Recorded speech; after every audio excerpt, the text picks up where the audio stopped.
아멘. 오늘 우리에게 내주실 하나님의 귀하신 말씀은 신약성경 누가복음 7장 36절에서 50절까지 교독하도록 하겠습니다.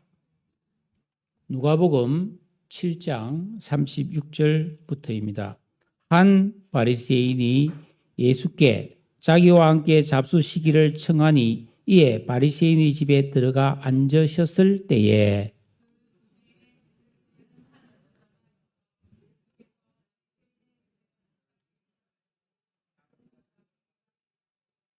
예수의 뒤로 그 발 곁에 서서 울며 눈물로 그 발을 적시고 자기 머리털로 닦고 그 발에 입 맞추고 향유를 부으니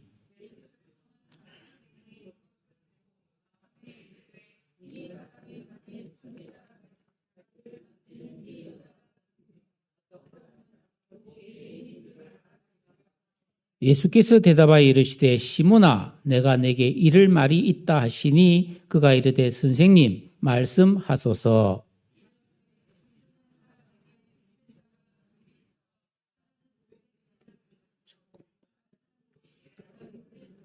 갚을 것이 없으므로 둘 다 탕감하여 주었으니 둘 중에 누가 그를 더 사랑하겠느냐.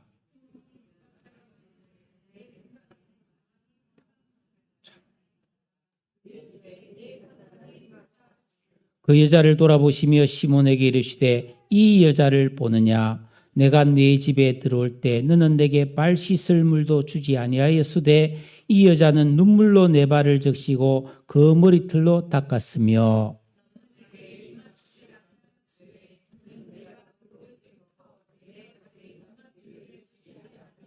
너는 내 머리에 감람유도 붓지 아니하였으되 그는 향유를 내 발에 부었느니라.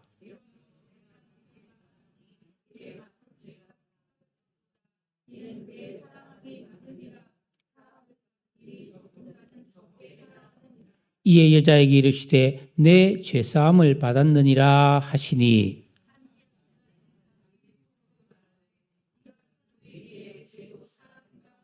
다 같이 예수께서 여자에게 이르시되 내 믿음이 너를 구원하였으니 평안히 가라 하시니라. 아멘. 누가 더 사랑하겠느냐 이런 주제로 하나님의 말씀 전가하도록 하겠습니다. 지난 2월 24일 세종시에서 실제 일어난 일입니다.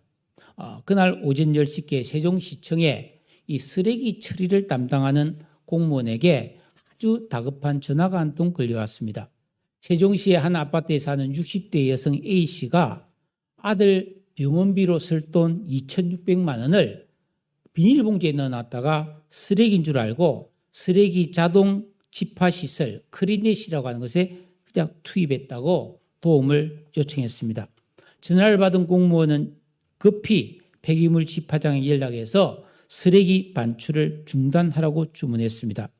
그리고 A씨와 공무원이 함께 그 쓰레기 집화장에 도착했을 때 그 지역에서 가져온 쓰레기가 무려 24톤이나 되었어요. 그게 압축돼 가지고 사이에 있는데 도저히 여러분 24톤이면 이 안에 거의 꽉 차지 않겠어요? 이 안에서 어떻게 차냐면 더구나 그게 봉지채 있는 게 아니고 그게 막 들어 올려서 다 터져가지고 흩어져 있는데 그래서 주인이 아이고 포기하랍니다. 그러자 이 돈이 이 가난한 여인의 아들의 수술비라는 말을 들은 환경미화원들은 그 쓰레기가 담긴 컨테이너 상자를 넓은 공터로 옮긴 뒤에 그 쓰레기를 쏟아가며 하나씩 뒤지기를 시작했습니다. 추운 날씨에 악취를 맡아가면서 무려 8시간 동안을 뒤져서 5만 원권, 1만 원권 지폐 1,828만 원을 찾아냈고 나머지는 찾을 수가 없었습니다. 왜 그랬을까요? 돈이 좋은 거니까. 돈은 귀한 거니까요. 성경에도 보면 잃어버린 것을 애타게 찾아내는 이야기가 여러 군데 나오는데 대표적으로 누가복음 15장에 양 한 마리, 100마리 중에 한 마리를 잃어버린 목자는 그 잃은 양을 찾아내기까지 포기하지 않고 찾아다녀서 마침내 찾아냈다라는 이야기가 있고, 결혼 예물로 받은 동전 10개 한 꾸러미 중에서 하나의 동전을 잃어버린 여인이 등불을 켜고 집을 비로 쓸면서 찾아내기까지 부지런히 찾다가 마침내 찾는 이야기가 나옵니다. 사람은 이 세상을 살아가면서 누구나 종종 뭔가를 잃어버릴 때가 있습니다. 정말 중요한 것을 잃어버렸을 때는 참 난감하지 않습니까? 핸드폰이라든지 열쇠라든지 지갑을 잃어버리면 그 당혹감과 손해는 이루 말할 수 없죠. 그러나 오늘 저와 여러분이 함께 생각해 볼 것은 우리 성도들이 살아가면서 절대로 잃어버려서는 안 될, 또 혹시 잃어버렸다면 반드시 다시 찾아야 할 것에 대하여 말씀을 나누려고 합니다. 하나님의 은혜에 의하여 예수 믿고 구원받은 그리스도인은 믿지 않는 사람에게는 절대로 없는 소중한 것을 간직한 사람들입니다. 요거를 잃어버리지 말아야 된다. 그것은 깨끗한 믿음, 감사하는 마음, 천국의 소망, 기도의 비밀, 영혼의 고요한 기쁨과 겸손, 또 하나님과 이웃을 사랑하는 마음들이겠죠. 그러나 성도가 살아가는 이 세상은 죄와 불법이 성행하기 때문에 우리가 늘 깨어있지 않으면 미혹과 시험에 빠져 소중한 것을 그만 잃어버리게 됩니다. 소중한 것을 잃어버리면 얼마나 참 당황스럽습니까? 그런데 이 세상의 어떤 물건보다, 값진 물건보다 하나님께서 우리 심령에 부어주신 이 구원 믿음, 그리고 진리가 가르쳐 주시는 올바른 길, 순종과 감사, 기쁨과 소망, 또 하나님과 이웃을 사랑하는 마음, 이걸 잃어버리면 무엇보다도 큰 손해와 영적인 타격이 온다는 것입니다. 오늘 우리가 읽은 말씀을 보면은 36절에 어느 날 한 바리새인이 예수님을 식사에 초대를 했습니다. 웬일일까요?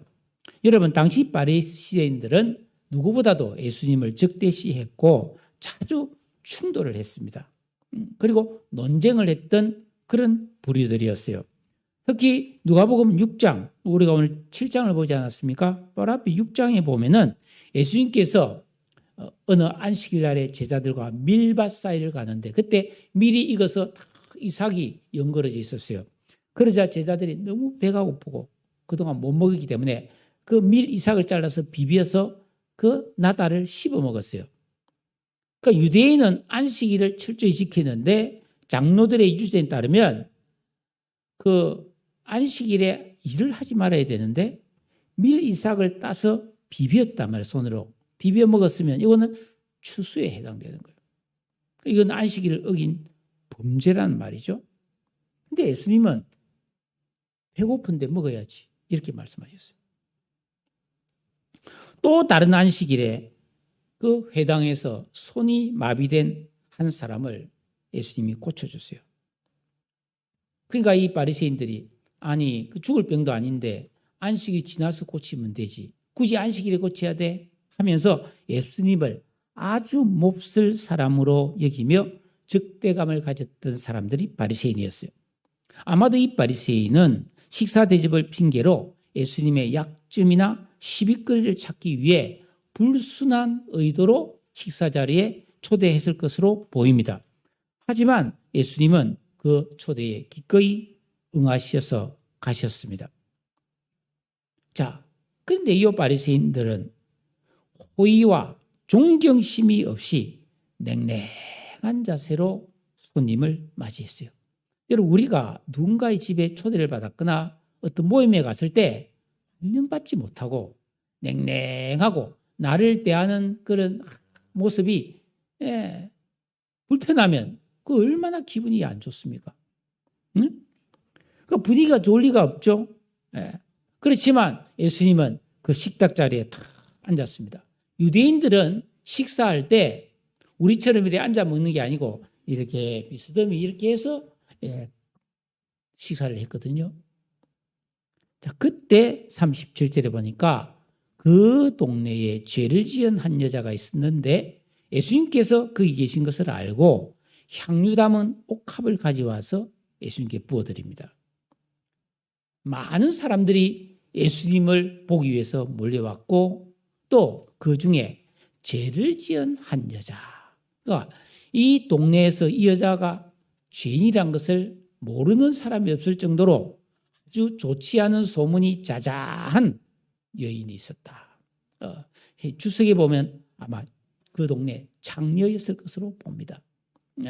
지금은 뭐 아파트 시대라 옆집에 누가 사는지 그 사람이 무슨 일을 하는지 모르지만 뭐 우리 어릴 때만 해도 다 앞집, 뒷집, 옆집 뭐 그 집에 숟가락이 몇 개인지 그 집 자식이 뭘 하는지 다 알았잖아요. 그래서 동네에 혹시 좀 좋지 않은 삶을 살고 있으면 다 손가락질했어요. 그런데 이 여자가 예수님이 비스듬히 이래 누워서 이제 바리새인들하고 같이 식사를 하는데 그 뒤로 와서 발치에 탁 서서 눈물을 철철 흘리면서 그 발이 예수님의 발에 여인의 눈물이 툭툭툭툭 떨어졌다는 거예요. 그러자 여자가 미안해하면서 그 머리털을 가지고 긴 머리로 예수님의 발을 닦았어요. 그리고 그 발에 입을 맞추고 그리고 그 발에 향유를 부어드렸다. 여러분, 이 많은 사람들이 보는 데서 결코 하기 쉽지 않은 행동을 했죠. 무슨 일이 있었던 걸까요? 자, 이 여인이 지금 눈물을 철철 흘리고 줄줄 흘리고 있는데 이거는 어떤 괴로움이나 슬프거나 억울해서 흘리는 눈물은 아닌 것 같죠. 아마 이 눈물은 감사와 감격의 눈물이었을 것 같습니다. 그녀는 죄인이었습니다. 온 동네 사람에게 손가락질 받고 멸시받는 사람이었단 말이에요. 그런데 이 오랫동안 이런 죄책감으로 참 어두운 삶을 살았는데 예수님으로부터 죄의 용서를 받고 그 해방된 기쁨을 얻었기 때문이었을 것으로 봅니다. 그러니까 이 여인은 예수님을 지금 처음 보는 게 아니고 이전에 한번 만난 적이 있었다는 이야기겠죠. 여러분, 우리가 살아가면서 기쁘고 좋은 일은 종종 있죠. 뭐 아이가 태어난다든지 뭐 좋은 일이 집에 잔치를 한다든지 하면 기쁘죠. 그런데 내 인생에서 한번 돌아볼 때 내가 하나님께 죄 용서를 받았다는 이 영적 행복감은 정말 큰 감동이에요. 여러분도 이런 감동과 참 눈물을 흘려본 경험이 있을 것입니다. 저는 1988년도에 포항 위에 있는 장사라는 시골 논두렁 한복판에 있는 장사라는 교회에서 여름 수련회를 하다가 갑자기 성령이 임했어요. 오전에. 성령이 내한테 확 임했는데 내 죄가 생각나면서 제가 그 논두렁으로 달려가서 혼자서 떼굴떼굴 구르면서 울었는데 그때 제가 울면서 느낀 점이 뭐냐면 어떻게 내 눈에 이렇게 많은 물이 있을까? 진짜 수돗물처럼 줄줄 흘렸어요. 그것도 몇 시간을. 내 몸에 있는 모든 물이 뭐 피도 다 물이 돼서 눈으로 나오는 것 같은 그런 느낌을 정말 받았다 이 말이죠. 예.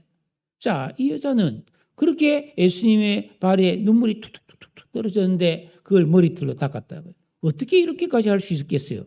여러분, 머리털은 특히 여인에게서는 굉장히 중요한 품격을 나타내요. 우리 조선시대에 보면은 뭐 왕비라든지 대갓집 여인들은 뭐 가채처럼 머리를 이만큼 하고 있지 않습니까? 서양도 보면은 남자도 가발을 써서 머리결이 많게 보이는 그런 거 보면 이 머리는 그 사람의 권위를 나타냈어요. 근데 이 여인은 그런 참 머리결을 풀어서 다른 사람의 발을 닦아준다. 특히 여러분, 그 이스라엘 나라는 지금까지 포장이 없는 먼지가 풀풀 다니는 길을 샌들을 신고 다녔기 때문에 걸어오면 발에 먼지가 많이 끼요. 흙이 많이 먼지가 끼게 됐어요. 그러면 어떤 집에 초대를 받아가면 반드시 문 앞에서 발 씻을 물로 발을 씻고 들어온단 말이에요. 그런데 이 바리새인 예수님께 발 씻을 물을 안 드렸어요. 그러니까 예수님 발에 흙이 있었겠죠. 여인이 그 흙을 머리결로 닦아줬다는 이야기예요. 아이고, 이거는 참 다른 사람에게 비웃음 당할 수도 있는 그런 상황이죠. 그럼에도 불구하고 이 여인은 자기가 표현할 수 있는 최선의 감사와 존귀를 나타내었습니다. 구원받은 강벽이 너무 귀해서 이토록 자기를 낮추는 겸손한 모습을 보였다는 것입니다. 이 모습이 사람들 보기에는 어땠을지 몰라도 하나님 보시기에는 너무 아름다웠어요. 시편 149편 4절에 보니까 여호와께서는 겸손한 자를 구원으로 아름답게 하심이로다. 우리가 이 세상에서 자기를 높이기보다는 낮출 때, 다른 사람 앞에서 낮아져서 숨길 때 하나님은 그 사람의 심령과 삶을 아름답게 해주신다는 겁니다. 또 이 여자는 그 발에 입을 맞추고 향유를 부었다. 자발적으로 진심 어린 헌신과 복종과 존경을 표현했다는 것이죠. 여러분, 요즘도 향수는 비싸지 않습니까? 뭐 이렇게 요만한 병에 뭐 몇만 원, 뭐 그죠? 몇십만 원 그런 향수가 있지 않아요? 요거 우리 어떻게 바릅니까? 칙칙 하고 조금 그렇게 아껴서 쓰지 않아요? 지금 혹시 여러분 향수 한 병을 사서 발에다가 쭉 부는 사람이 있겠어요? 없죠. 더구나 이 당시는 2000년 전이에요. 향수란 것은 보통 사람 꿈도 못 꾸는 아주 값지고 진귀한 그런 물건이었다는 거죠. 그리고 너무 귀한 손님에게 머리에 이렇게 부어주고 이게 관리했는데 이 여인은 감히 예수님의 머리에 붓지 못하고 그 귀한 향유를 예수님 발에 부었다는 거예요. 많은 사람들이 야, 지나치다. 참 민망하다. 보기에 딱하다. 이렇게 느낄 수도 있었을 것입니다. 그러나 오늘 이 여인이 그 예수님의 발에 눈물을 흘리고 머리털로 닦고 향유를 붓고 입을 맞춘 이것을 왜 성경에 기록해 놨을까요? 이걸 굳이 성경에 기록한 이유는 우리의 어떤 구원의 도리와 신앙의 삶에 유익하기 때문에 기록해 놨단 말이에요. 그 교훈이 무엇일까요? 예수님께서 이 세상에 오셔서 나를 위해 많은 고생하시고 십자가에 못 박혀서 죽으심으로 내 죄가 용서되고 우리는 구원을 받았습니다. 성도라면 누구나 이 사실을 알고 감사와 찬송을 드립니다. 그런데 이 예수님을 내 인생의 진정한 주인과 왕으로 모시고 계명을 지키고 기도하는 진정한 영적 생활을 반복되풀이해서 옛사람 아담 안에 있는 악한 의식과 지각, 인격, 감성을 뽑아내는 길가 돌바 가시밭이 제거된 깨어있는 새 사람의 청결한 양심이 안 만들어진 사람은 내가 받은 그 구원의 진가와 은혜에 대한 감격과 감사를 잘 모른다는 겁니다. 철없는 자식은 부모가 얼마나 고생해서 자기들을 먹이고 입히고 공부시킨지 몰라요. 알아도 깊이 알지는 못해요. 자녀들이 부모님께 효도한다고 하고 부모님을 사랑합니다라고 말해도 실은 여러분, 자녀들이 부모님이 돈을 벌어서 먹이고 입히고 기르는 것은 부모의 생명을 갉아먹는 거예요, 사실. 부모님 기쁘게 하지만 그걸 알아야 됩니다.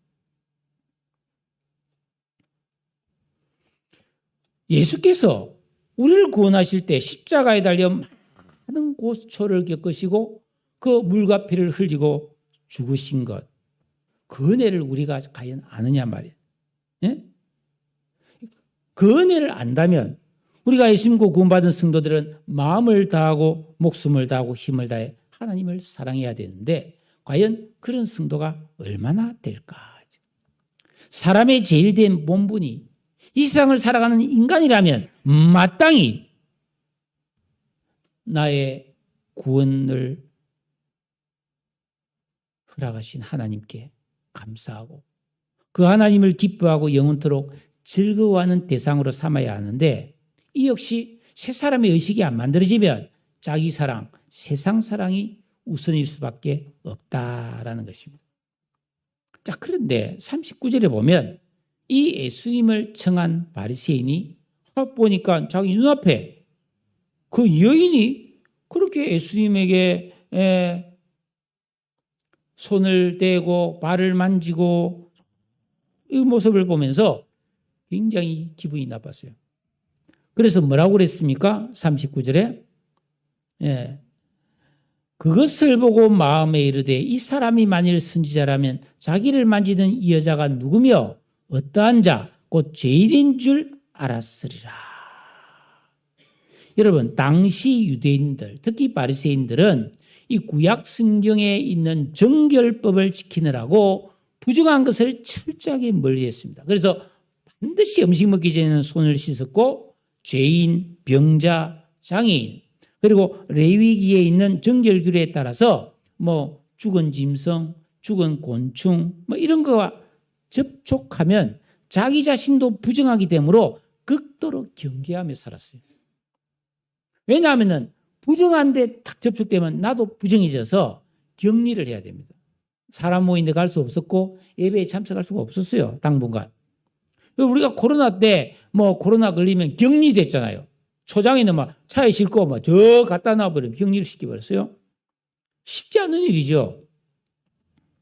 그러니까 이 집주인인 바리새인들은 이 소문난 죄인인 이 여자가 예수님 발에 접촉하는 걸 보면서 마음속으로 예수님을 폄훼했습니다. 아이고 선지자인 줄 알았는데 저렇게 부정한 여인이 자기를 만지는데도 가만히 있는 거 보니 분명히 돌팔이구나. 별거 아니구나. 그렇게 생각했습니다. 유대인의 정결규례에 따르면 이 깨끗한 사람이 있고 이 부정한 사람이나 물건이 있는데 이 두 개가 탁 부딪히면은 더러운 사람이 깨끗해지는 게 아니라 깨끗한 사람이 더러워지는 거예요. 자, 이 흰 수건이 있는데 흰 수건과 시커먼 연탄이 만났어요. 했어요. 그러면 이 수건이 더러워지죠. 연탄이 휘어지지 않잖아요. 그와 같은 원리예요. 그런데 하나님 왜 이런 계명을 주셨냐 하면은 하나님의 백성들이 죄를 멀리하고 항상 거룩하게 살라는 뜻에서 이 계명을 주신 거예요. 그런데 예수님은 달라요.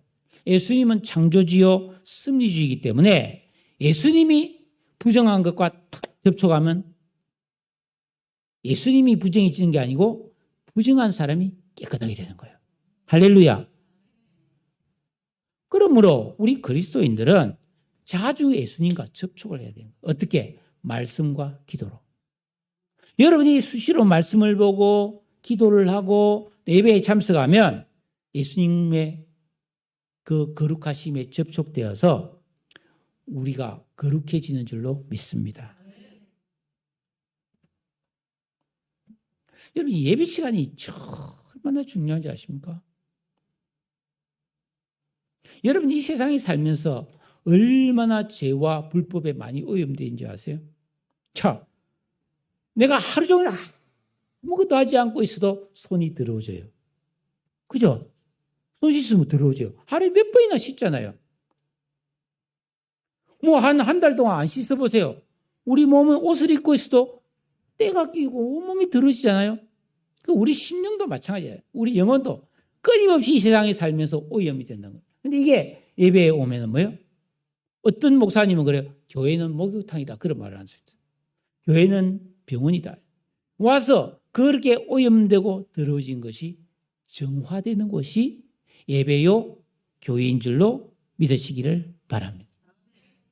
그러니까 여러분은 이 예배를 통해 일주일에 한 번 적어도 교회 와서 여러분의 삶을 정돈하고 씻음받고 가시는 거예요. 이 바리새인이 아이고 이 죄 많은 여인이 자기를 만진 것도 모르고 이야 돌팔이네 그럴 때 사실은 뭐예요? 예수님께서 이 여인이 죄인인 것을 모르신 게 아니라 바리새인이 자신이 죄인됨과 예수님이 죄를 씻으시는 분임을 몰랐다는 거예요. 왜? 마음이 어두웠기 때문에. 자기 의에 사로잡혀 그 눈에 들보가 박혀 있으므로 분별이 없는 자였다는 것입니다. 예수께서 이 바리새인의 악한 마음의 소리를 들으셨어요. 자, 여러분 39절 보세요. 바리새인들이 그 모습을 보고 마음에 이르되 그랬어요. 마음속으로 말했다는 거죠. 아이고 참 선지자라더니 죄자를 모르고. 여러분도 살아가면서 소리 없이 마음으로 하는 말이 많지요. 사람은 못 들어요. 하나님은 들으십니다. 그러므로 내가 정말로 진정한 그리스도인이라면은 우리 마음에 있는 길가 돌박 가시밭을 뽑아내서 내 마음의 소리가 선하고 아름다워야, 그래야 내 말과 행실도 좋은 사람이 되는 거예요. 그리스도인은 마음의 소리가 아름다운 사람이에요. 자, 한번 보세요.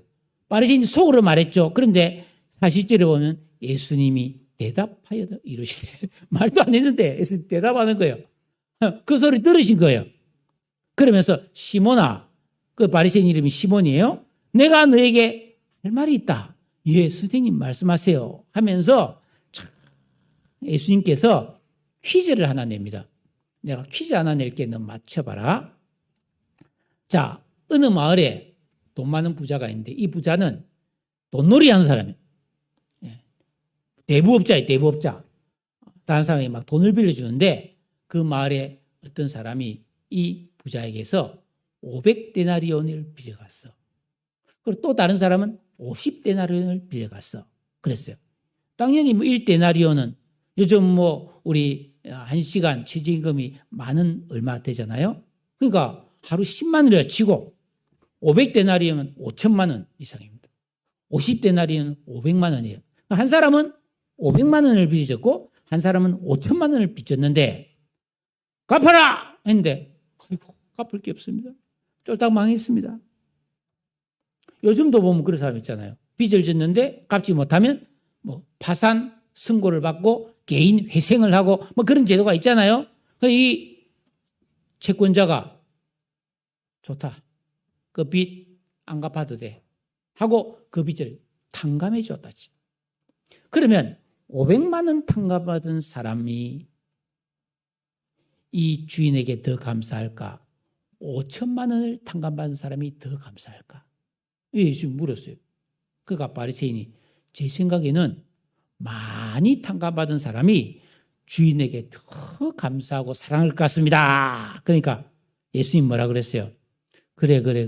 네 판단이 옳다. 이렇게 말했습니다. 그러면서 아주 뼈 아픈, 요즘 말하자면 뼈 때리는 교훈을 합니다. 44절에서 46절에 보면 예수님을 초대한 바리새인과 이 네가 경멸하는 이 죄인인 여자의 마음과 행위를 비교하면서 누가 더 선한 사람인지, 누가 더 칭찬받을 만한 행동을 했는지, 누가 더 하나님 앞에서 겸손하고 이웃을 사랑했는지 많은 사람 앞에 큰 소리를 내지 않았지만 통렬한 책망을 하십니다. 자, 이 바리새인은 예수님을 식사 자리에 초대했습니다. 그러나 환대하지 않았다는 거예요.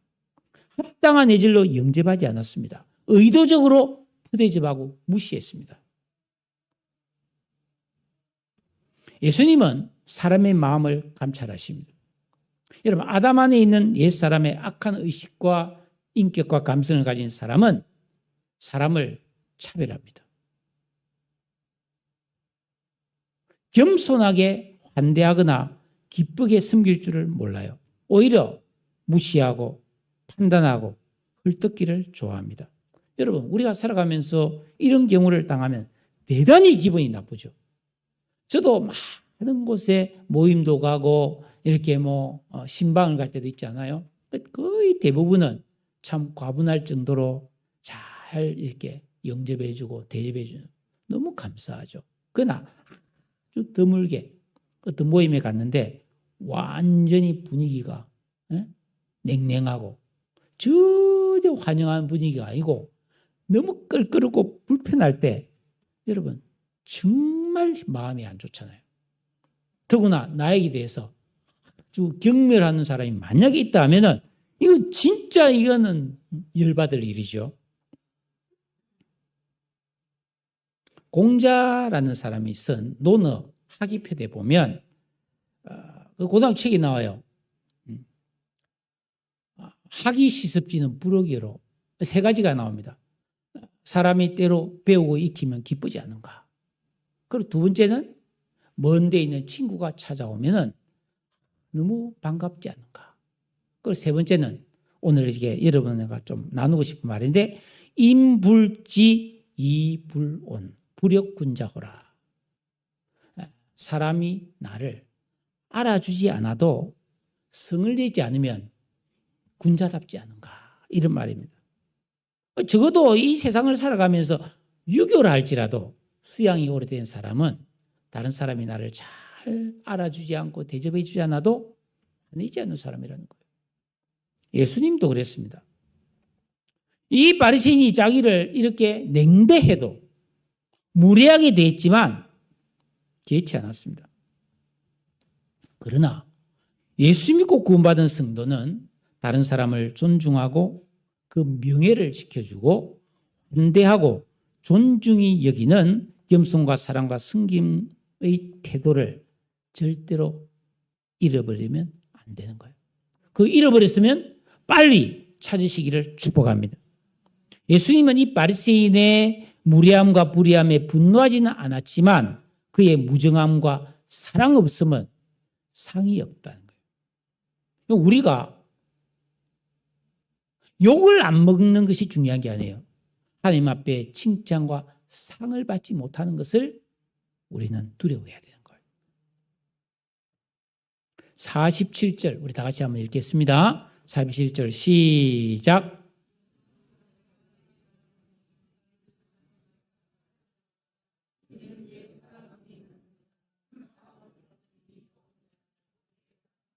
예. 자, 예수님도 그 여인이 많은 죄를 지은 죄인인 것을 아셨습니다. 그러나 그녀가 예수님을 진심을 다해 사랑하였으므로 그의 많은 죄가 용서되었다고 말씀하고 있습니다. 왜 그랬을까요? 베드로전서 4장 8절에 보니까 무엇보다도 뜨겁게 서로 사랑할지니 사랑은 허다한 죄를 덮느니라. 우리가 많이 사랑하면 아무리 많은 죄도 덮어주신다는 거예요.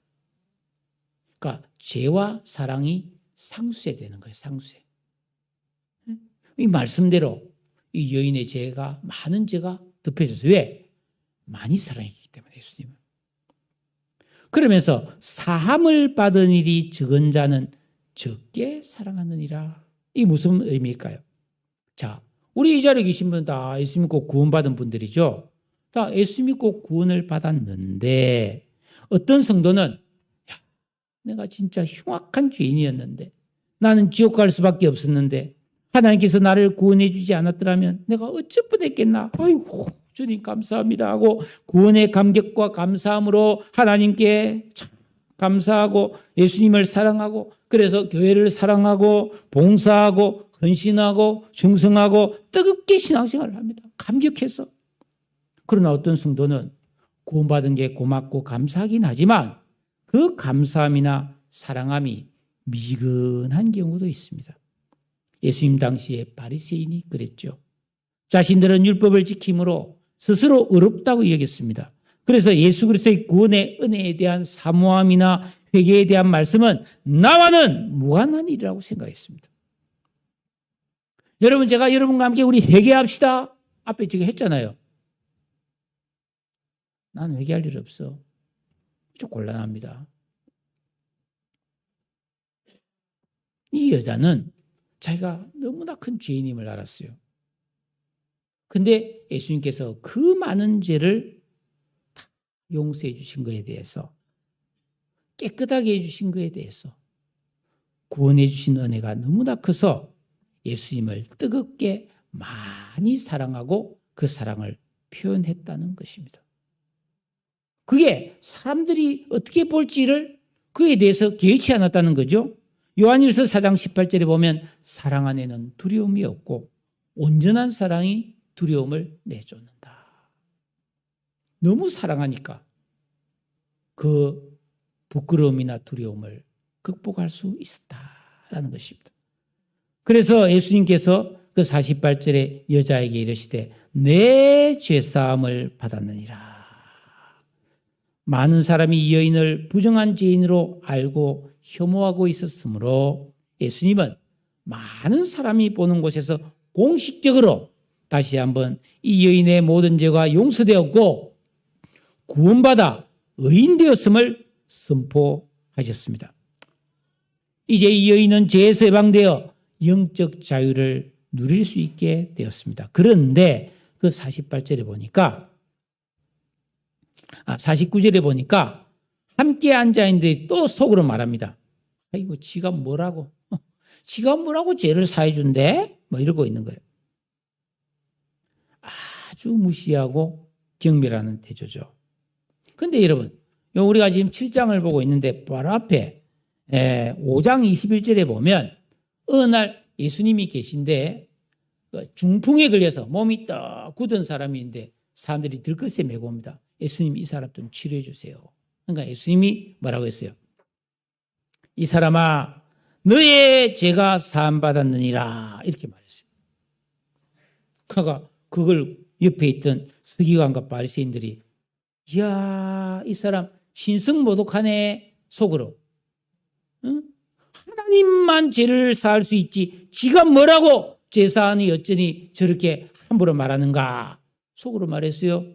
그때 예수님께서 누가복음 5장 24절에서 인자가 땅에서 죄를 사하는 권세가 있는 줄을 너희로 알게 하리라 하면서 중풍병자에게 너 일어나 네가 누운 자리를 들고 걸어가라.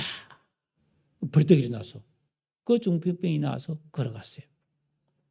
이런 일이 바로 앞에 있었는데도 예수님이 아직도 죄 사하는 권세를 가진 하나님이신 줄을 몰랐다는 거예요. 보기는 보아도 깨닫지 못하며 듣기는 들어도 알지 못하는 영적 어두움은 눈뜬 장님이고 귀가 있는 귀머거리다 이 말이에요.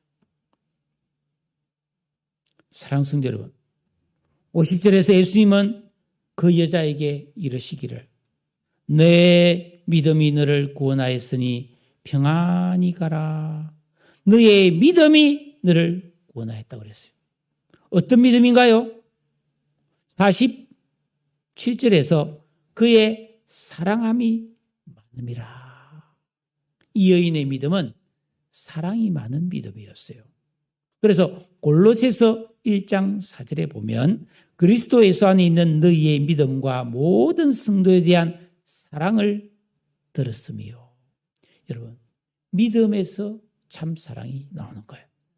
이 여자가 예수님에 대해서 이렇게 뜨겁게 사랑했다는 것은 이 여자의 믿음이 뜨거웠다는 거예요.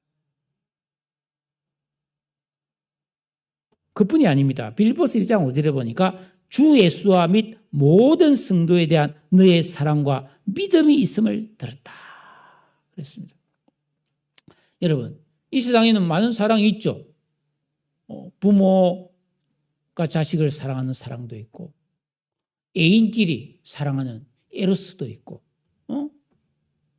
친구 간의 우정의 필리아라는 사랑도 있고 사랑이 많이 있죠. 그런데 이 믿음에서 나오는 사랑, 아가페잖아요. 이 사랑의 특징은 파격적이라는 겁니다. 성경이 말하는 사랑은 적당한 사랑이 아니에요. 파격적인 사랑이에요. 자, 예수님이 우리를 위해 십자가에 달려 죽으신 것은 우리가 하나님과 죄인이며 원수인데도 목숨을 주셨어요. 이게 얼마나 파격적이에요. 성경은 원수도 사랑해라고 했어요.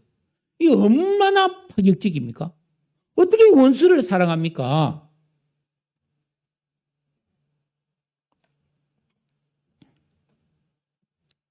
누가 나한테 잘못했는데 하루에 70번, 아니 490번 잘못해도 용서해 주라. 이거 얼마나 대단한 사랑입니까?